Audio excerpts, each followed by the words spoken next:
Good morning once again. My name is Tamnosiki A. Roberts, Chairman, MBO Krika Branch. We have before us today the press statement issued by the Chairman of the 8 branches of the Nigerian Bar Association in Rivers State on the resolution of the Rivers State House of Assembly directing the DSS to investigate the Chief Judge of the state. The attention of the 8 branches of the NBA in Rivers State has been drawn to a resolution passed by the Rivers State House of Assembly on Wednesday, the 12th day of March 2025, directing the Department of State Security to investigate the Rivers State Chief Judge on allegations of falsification of age. It is quite unfortunate that despite the already heated polity in Rivers State, we are still experiencing escalations such as this. We recognize the constitutional powers and roles of the 3 arms of government in the state. We also recognize the need for these arms of government to work in synergy for the peace, progress, and development of the state. Thus, there is need for mutual respect amongst all the parties. We are not unaware of the existing political impasse between the legislature and the executive arms of government in Rivers State. However, we must caution that the judiciary should not be drawn into the ongoing imbroglio for no just cause. We reiterate that the independence of the judiciary is crucial to the sustenance of peace and stability in the state, as contending parties ultimately resort to the judiciary for the resolution of disputes, as has recently been witnessed at the Supreme Court. There is no need to escalate tensions, as the stability of Rivers State is crucial to the economy of the state and the country. We can easily recall the incidences in 2024 to 2025, which exposed the judiciary and judicial officers.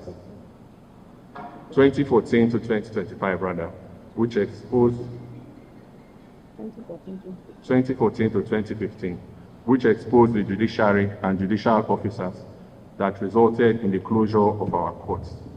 We cannot afford to experience a similar occurrence in the present times we find ourselves in the state, and especially for the interest of the good people of Rivers State to have their ongoing matters in court without interruptions. Every action in the public service has a prescribed procedure which all should respect and observe to forestall chaos and anarchy in the state. In the case of the judiciary, any complaint against one of its officers is dealt with by the National Judicial Council, which alone has the authority to carry out any disciplinary action or authorize any investigation against any judge. The role of security agencies is clearly defined, and they also must respect due process and work within the ambit of the law. It is therefore advised that the judiciary should not be intimidated into succumbing to blackmail, bullying, or political pressure in the discharge of their duties. The need for the protection of the judiciary cannot be overemphasized, as the judiciary remains the last hope of the common man, and indeed everyone, including politicians. We continue to appeal to all contenders to sheath their swords and genuinely seek peace in the interests of Rivers State and the economy of Nigeria at large. Long live the Nigerian Bar Association. Long live Rivers State. Long live the Federal Republic of Nigeria. Thank you very much. This press statement has been signed by all the chairmen of the 8 branches of Rivers State. Cordelia U.A.K. Mrs. Chairman, Port Harcourt Branch. Hilda Desmond Hekaire, PhD, Chairman, Ahoda Branch. Simple Diova Esquire, Chairman, Ishokbo Branch. Abie A. Abo Esquire, Chairman, Degema Branch. Dr. N.A. Duso, Chairman, Bori Branch. Dr. Celestine N. Wakwo, Chairman, Okehi Branch. Tamnosiki A. Roberts, Chairman, Okrika Branch. And Ekeledini Chukwu Odu Esquire, Chairman, Omoko Branch. Thank you very much. Gentlemen, we will now take a few questions.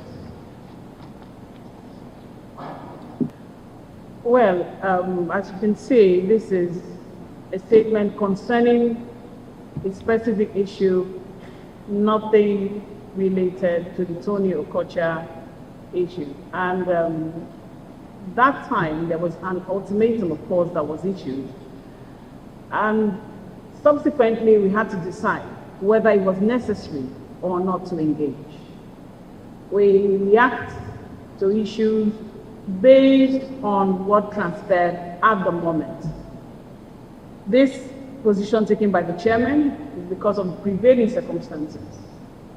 As the matters develop, as the situation develops, if we find it necessary to take further steps, of course, we will come together and decide what steps to take.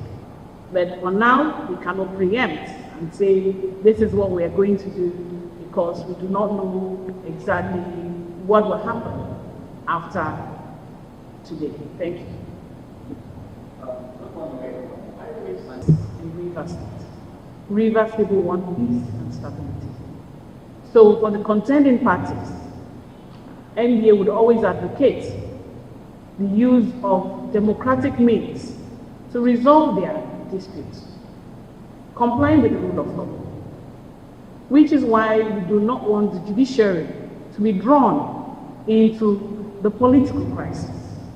Judiciary is said to be the last hope of a common man, including the politicians. So the judiciary should be left out of politics. Let the contending parties seek ways to resolve the issues. And of course, there is also alternative dispute resolution. We trained mediators. It is also possible to seek resolution of the issues. We need peace, and we urge all Rivers people to do their best to maintain stability. Thank you. I don't know. Which is clearly here. What we are saying is that there is a democratic process ongoing, and all parties should follow the democratic process. There is due process in the public service. There are laid down procedures for carrying out any action. And they are aware, they have lawyers in the House of Assembly. They also have lawyers on their retainer. So they should comply with the process. The National Judicial Council is the clearinghouse when it concerns discipline of judges.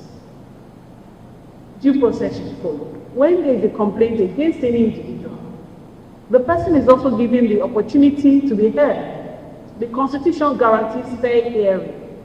So when someone is accused, there should be an opportunity for the person to also respond, and a proper investigation to be done by the recognized body to do so. So that is what we're simply saying, yes. Thank you. Yes, morning. We are all aware that any subsisting judgment of the court should be obeyed until there is another one that is countering it, until it's set aside or nullified. But in this case, the Supreme Court has, of course, given its judgment, and all parties are expected to comply with the judgment of the Supreme Court. That'll be all now. Thank you. Okay, I think we've done that. Just coming.